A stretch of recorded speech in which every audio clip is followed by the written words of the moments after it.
19th of January, Rabbi Moore, Parsha Hashevua Yisro. We have Steve joining us. Yeah, I haven't seen him for a while. A visitor. Shalom Aleichem, Steve. How are you? Shalom. Yeah. Baruch Hashem. Okay. I have a wedding of a nechta, granddaughter Thursday. Tomorrow. Mazel tov. Thank you. Thank you. Yeah. Okay. Where's the chuppah going to be, outside or inside? I'll be outside in Kiryat Sefer. Anyway, I hope everybody stays dry. I hope so. Okay. We're in Parshas Yisro, and we have progressed very nicely. We're up to Sheni. So would you like, it's a nice long Rashi for you, Steve, if you want to.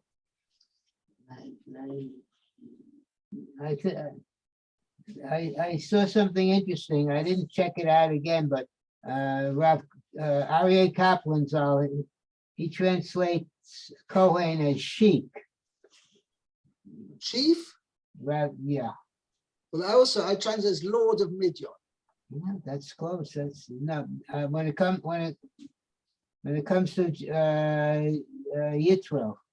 Right, understand? Yeah. Yisro, yeah. Okay. I think if you hold on a second. I'm in Yisro. Where are we in the? Sheni, we're up to Sheni. Okay, what's the what pasuk is Sheni? 13. I'm sorry. Wait a second. We're in what? Yud Zayin, Yud Ches. Yud Ches, chapter Yud Ches. Okay. Pasuk 13. Yud Gimel.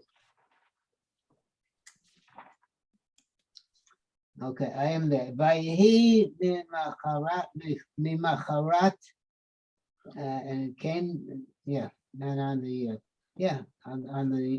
on the morrow, if you want to hold English, tomorrow, on the morrow, Vayeshev Moshe lishpot et ha'am, and Moshe was sitting and judging, or to judge the people. The Amod Am al Moshe, and the people were standing around about Moshe. Min haboker ad ha'erev, from the morning till the night. From morning till evening. Right. Long day. Okay. Rashi, Vayehi mimacharat, and it came to pass On the following day. Motze Yom Kippurim Haya. It was the day after Yom Kippur. Kach Shanino v'Sifrei. This is what we learn in the Sifrei. Sifrei is the medrash, the halachic medrash on Chumashim, Bamidbar, and Dvarim. That's why it's called Sifrei, which means books. You have Sifra, which means one book, and that's going on by Yikra. That's Teres Kohanim. Okay, Amal Mimacharat. What is the meaning of Mecharat? The Mecharat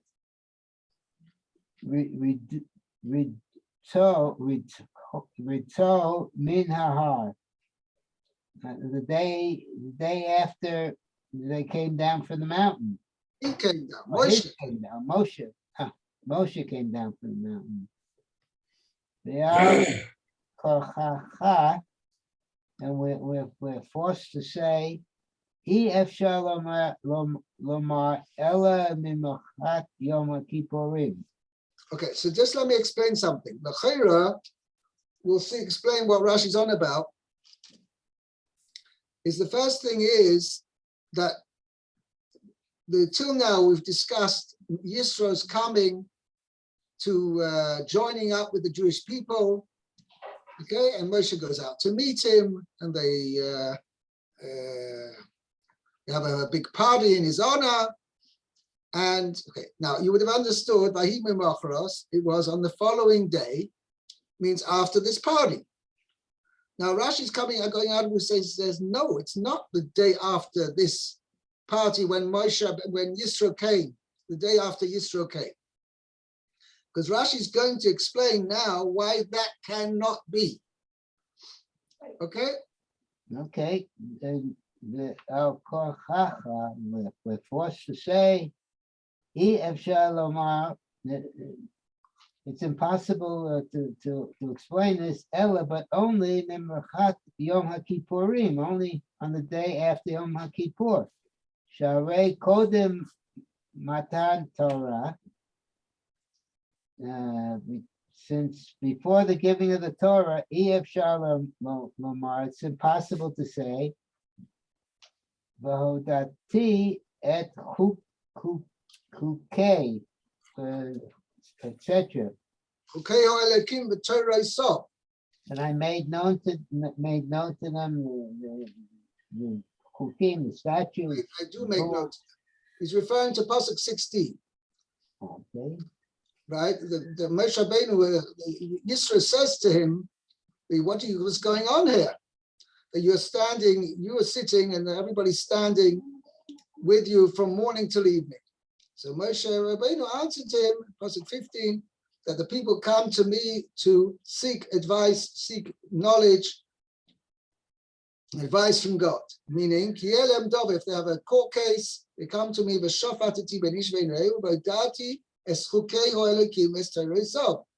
and I inform them of the laws, of the statutes of God and his laws. So you see from that obviously before Matan Torah, that wasn't yet known to Moshe. It was only after Matan Torah that he could say, I inform the people of God's statutes and his laws. That must have been after Matan Torah. Okay, that's the first thing. Umisha Nitna Torah, carry on. After the Torah was given, Ad Yom HaKippurim, until Yom Kippur, Lo Yashav Moshe, Lishkota et ha'am. Moshe didn't sit to judge the people. Right. The Yud Zayin B'Tammuz, Yud Zayin on the 17th of Tammuz, Yored the Shiver et HaLuchot. He went down, descended, went down, and he broke the luchot, the tablets. And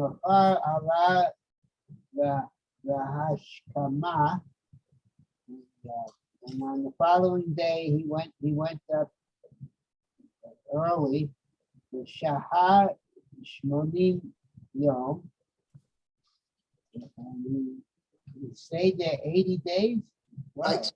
Well, there were two sets of 40 days actually, but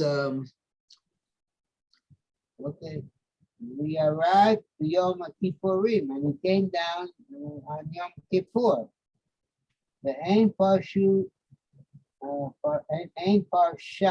Zu Ketuva B'Seder. This Parsha, this whole discussion is not it's not actually in the order that it's written, not in chronological order.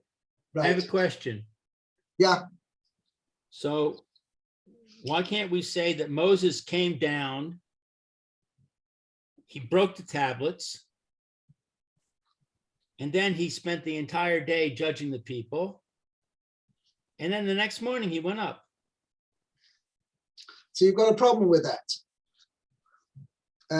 Because, first of all, it says the whole thing, he was busy grinding up the golden calf and scattering over the waters and dealing with all those who served Avodah Zarah. That already took part a considerable amount of his day. In addition, it says that here, The people were real busy standing, waiting by Moshe that he should judge their cases from morning till evening. From morning means fasting in the morning. So maybe he came down at dawn. He smashed the tablets. That took him about 30 seconds. Yeah, but then he had the whole thing within. He ground up the thing, and they had a He war. spent a couple of hours grinding up the calf and having the war. And then like about 9 o'clock, it's still morning. That's when he started judging. I don't know. שלא נאמר ויהי חרת. Because it doesn't say that this was on the following day. I don't know. I'm confused. Ad Shana. Yeah, until the second year, which means after Yom Kippur of the second year. Rosh Hashanah begins the second year, and then after Yom Kippur, that's already in the second year. Why Rashi terms it the second year, I do not know.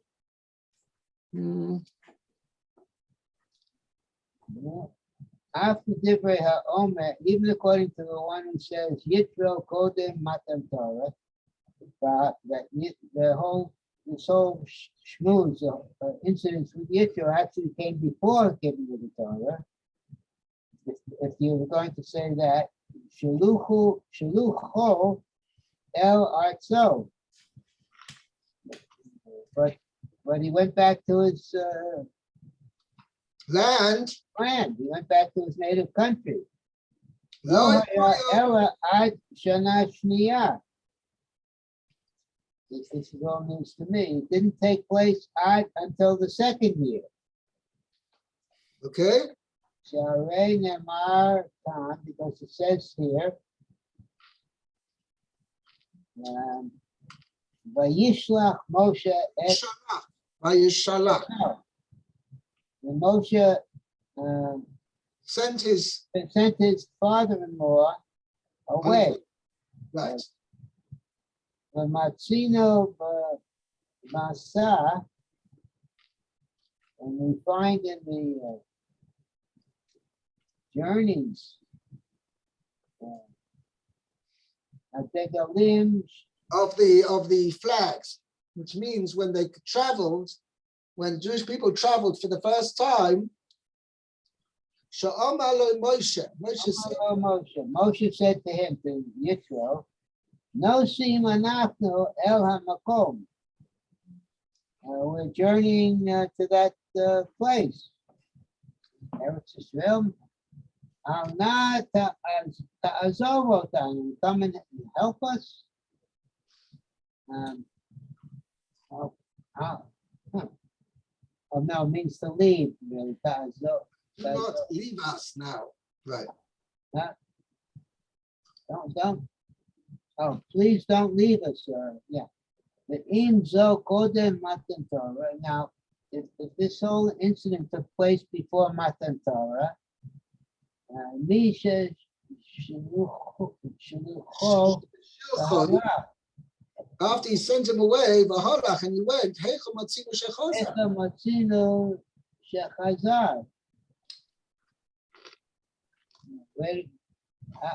How do we find that he? Where do we find that he came back? Returned. Right. So obviously this was the same one and the same leaving. And this must have been after Matan Torah. I'm going to sum up this whole Rashi when we finish actually reading the words. Come on, now if you're going to say Sham Lo Namra Yisro, that there Yisro did not. It doesn't say Yisro over there. It says Choiva, and that was somebody else. Okay. He had many names for some reason. 1 second. Ubnai Shal Yisro, that Choiva was the son of Yisro. That's what you may suggest. Rashi says no. Who Choiva? Who Yisro? Choiva and Yisro, one and the same person. Because it's written, Mipnei Chovav Choten Moshe. the son of Choivav, father-in-law of Moshe. And there, it must be referring to Choivav, the fact he was the father-in-law of Moshe, and not the sons, because it uses the plural. Okay, 1 second. So I just want to sum up over here. Rashi's saying that this Vayim Macharos is referring to the day after Yom Kippur. Rashi says it must be so, because there was no other time when Moshe Rabbeinu, first of all, it says, we're taking on that this Moshe Rabbeinu was sitting from morning till evening to judge the people. First of all, must have been after Matan Torah, because he said, Moshe Rabbeinu mentions, when Yisro asked him, what are you doing here? So he says, people come to me for advice and questions, and I tell them all the laws of HaKadosh Baruch Hu, the statutes of HaKadosh Baruch Hu and his laws. Now, that must have been obviously when Moshe Rabbeinu knew all the statutes and laws which HaKadosh Baruch Hu had taught him after Matan Torah on Har Sinai, the first 40 days. Now, 1 second, then you're going to say maybe it's some time after that, means between Matan Torah and Yom Kippur, not so long until it's Motzi Yom Kippur. when he came down on Yom Kippur. No, that can't be either. Because the day he came down on the 17th of Tammuz, he broke the Luchos. Moshe was busy with the Chet HaEgel, and he didn't have time to judge the people. He obviously wasn't judging the people from morning till evening. And then I'm aware of what you asked me, Lou, but it seems that the time it took to take care of the golden calf, to grind it up, and to judge everybody who had served idols took a considerable amount of time. And therefore, it couldn't be that there was a fulfillment of that. Moshe Rabbeinu was judging the people from morning till evening. And the next Amrit, then Moshe Rabbeinu went up to the mountain. It's a question whether it was one straight set of 80 days. That's what it sounds like over here in Rashi, but other Mepharshim answered it was 2 sets of 40 days. It means he came, it was from the 18th of Tammuz till the 29th of Av. He was on the mountain. He was praying for about the Jewish people to appease the HaKadosh Baruch Hu for what had happened with the golden calf. And then it came down, and then the next morning, again, he went up to Har Sinai from the 30th of Av, first day of Rosh Chodesh Elul, till Yom Kippur. So that was another 40 days. That was the third set of 40 days. So anyway, so the first available opportunity that HaKadosh Baruch Hu that Moshe Rabbeinu had to judge the people from morning till evening was the day after Yom Kippur. That's what Rashi says. That's what it's referring to over here, Vayim Macharos. But what Rashi's pointing out, it was not the day after Yisro came. When actually did Yisro come? Good question. If he came before Matan Torah, that makes the things a lot easier, because then it was time that Moshe Rabbeinu could go out to meet him, and everybody get together, have a nice banquet in his honor, and then followed Matan Torah. And then after 120 days, Vayim Machras, that Moshe Rabbeinu sat down to judge the people. And this whole incident, that's when this incident happened. If Yisro came after Matan Torah, then that's a little bit of a difficulty. Exactly. The didn't come on the 17th of Tammuz, because that means, again, Moshe Rabbeinu was busy taking care of the golden calf, grinding it up, and judging everybody who had served idols. He's not exactly going to go out to meet his father-in-law and have a huge banquet with them.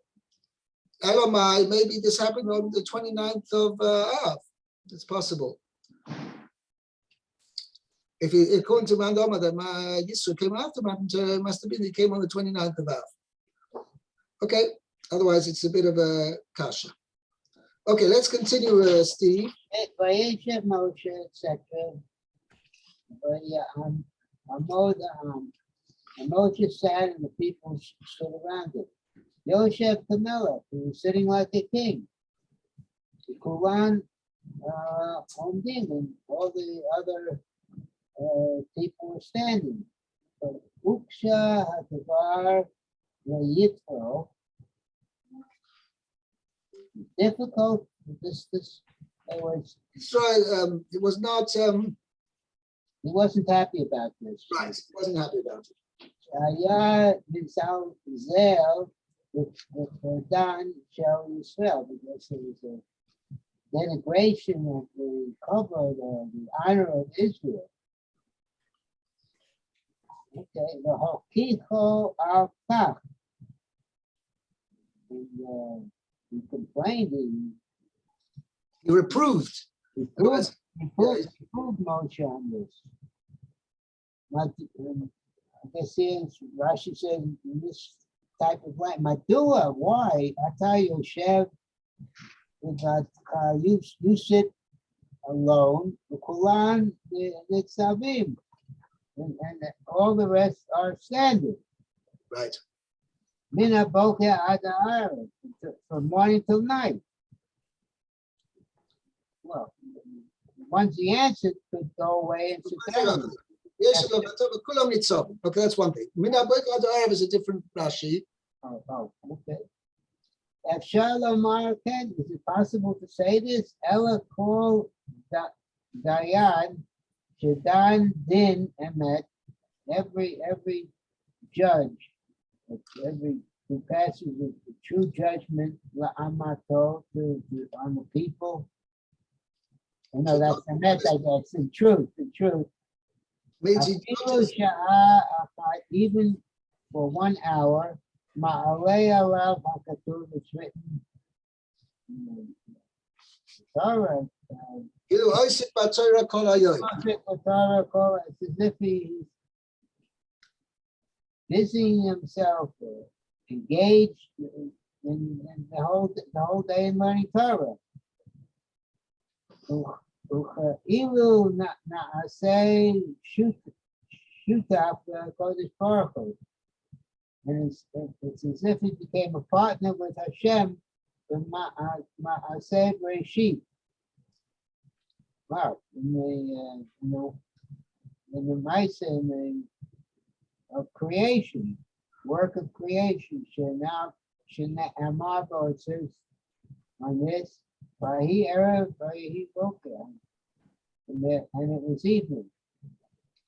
And it was morning of one day. That's what it was. That's the expression used at the time of creation. So too,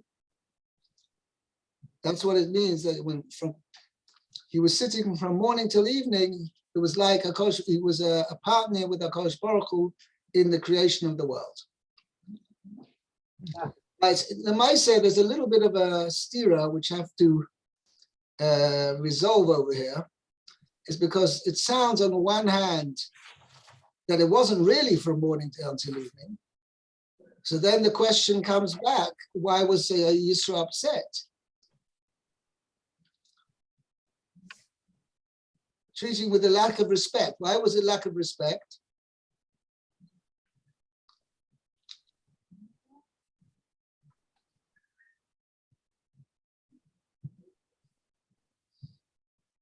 I don't know. When you go to a Din Torah, I think You have to stand. the rabbi's sitting there. Right. So I got a note over here that Ibn Ezra, in fact, asked this question, that what was so wrong that the litigants, that Moshe Rabbeinu was sitting and the litigants were standing? That's the correct procedure. So the Mizrahi answers that at this point, Yisro didn't realize he was judging litigants, but he thought that they were all standing before Moshe to receive instruction, right? And this is what Yisro objected to.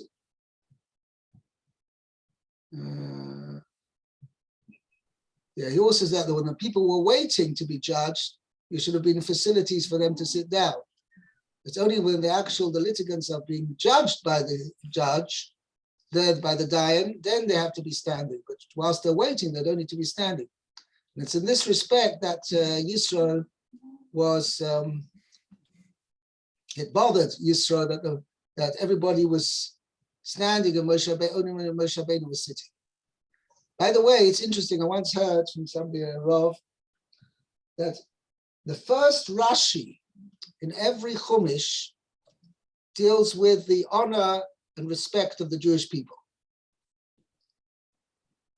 Interesting. The first one in Bereshis, it says that why did HaKadosh Baruch Hu start from Bereshis? Koach myself higid lama. In other words, HaKadosh Baruch Hu wanted to show that the HaKadosh Baruch Hu created the world before Yisrael, and therefore he tells us the whole narrative of what happened, that Yisrael have a right to the Torah and we have a right to Eretz Yisrael. But the whole idea is to show the honor of the Jewish people and their rights to the Torah and to Eretz Yisrael. That's the first Rashi in Bereshis. First Rashi in Shmoi says, Be'ele Shmois B'nai Yisrael, that HaKadosh Baruch Hu, even after he counted the Jewish people in their lifetime, he again enumerates them over here to show how dear they are to him. Vayikra Moshe, beginning of Vayikra, it says HaKadosh Baruch Hu began, before he spoke to Moshe, it was a Lashon, he called out to him, Moshe, expression of Chiba. Why? Because, again, because Moshe Rabbeinu was giving over the Torah to the Jewish people, so as he showed an expression of endearment when he's speaking to Moshe as the representative of the Jewish people. And then in Bamidbar as well, we also start with that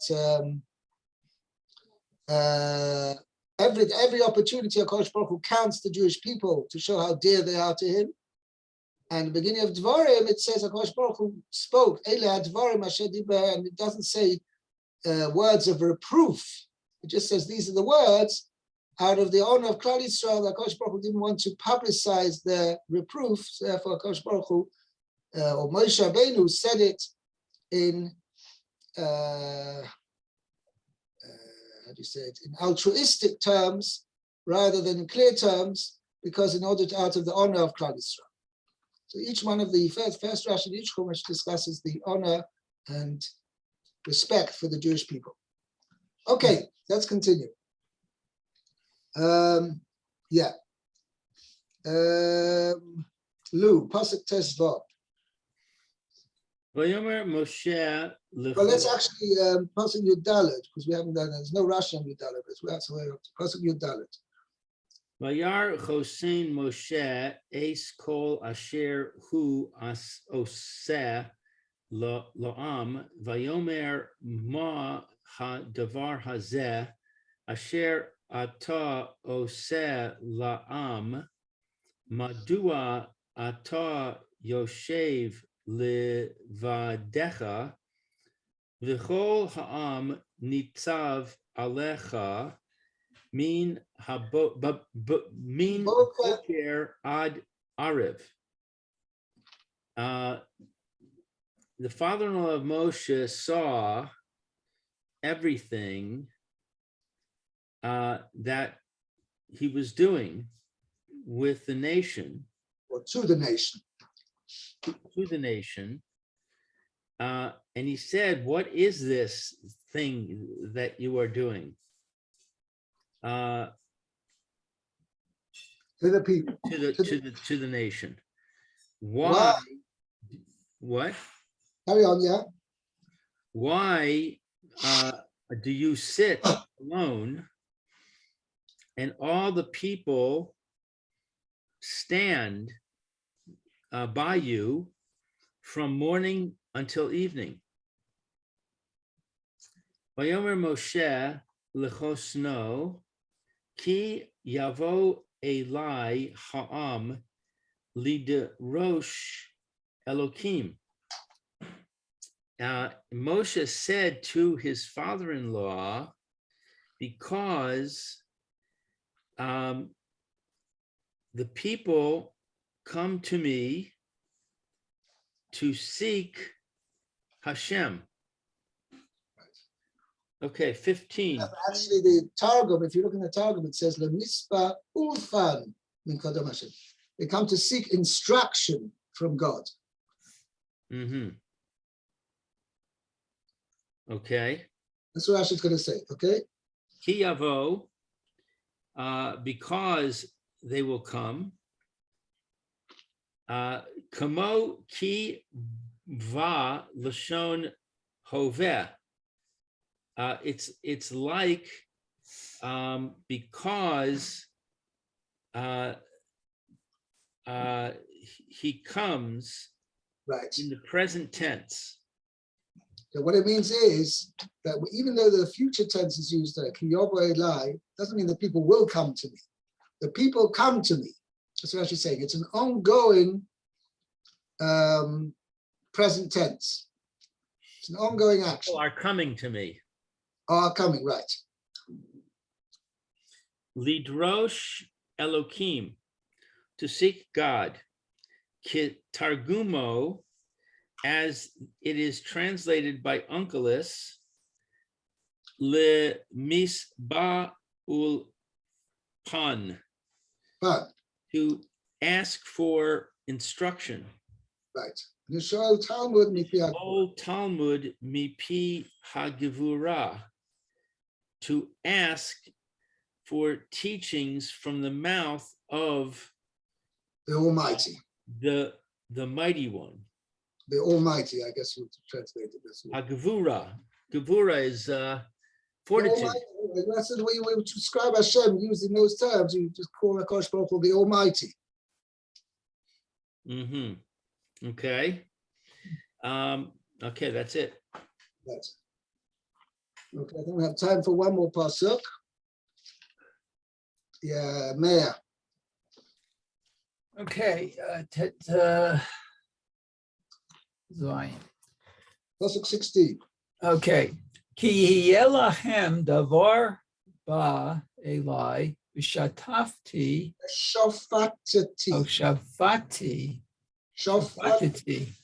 Right. ben ish uvein reyehu v'hodati et chukei ha'elokim v'et toratav. Okay, so let's see. Okay, when the matter came, okay, one comes to me. Yeh lam davar. If they have a matter of dispute. Oh, okay. Boilai. He comes to me, meaning that the litigants come to me. Shatafti, and I will judge them. No, I will judge between man and his friend. Okay. And I will announce the laws of Hashem and his ways. Torah also means his laws. Oh, Okay. his laws. Statutes and his laws. But, okay. And I make known to them, means I tell them about God's statutes and his laws. His laws. Okay. Rashi, ki elachem davar ba'ilai. So when they have a matter, they come to me. One comes to me. Mi shehiyeh lo hadavar ba'ilai. He who will have a matter can come I to think me. what Rashi's bothering Rashi. You've got a change of number here. It says ki yeh lohem davar. If they have a case, bo, he comes. It says bo elai. They come to me. So Rashi says that what it means is ki yeh lem davar. If they means among the people they have something as a court case, was a case a dispute. But that one who has the dispute comes to me. Means if a Yelohem, meaning to them in general, the Jewish people, but referred not all the Jewish people, not every person among the Jewish people has a dispute. Those among the Jewish people who have a dispute, each individual will come to me for judgment. That's what Rashi. In other words, the plaintiff comes to him. Right. Misha, in other words, that's why it changes to singular. But they have a dispute among them. then Bo, he, the one who has the dispute, he comes to me. Okay. Okay? Okay. Thank you, Rabbi. Try and have a good day. Be'ez Hashem Yud Zayin. Get up to tomorrow. Be'ez Hashem. Okay. Very good. Right. Have a good day.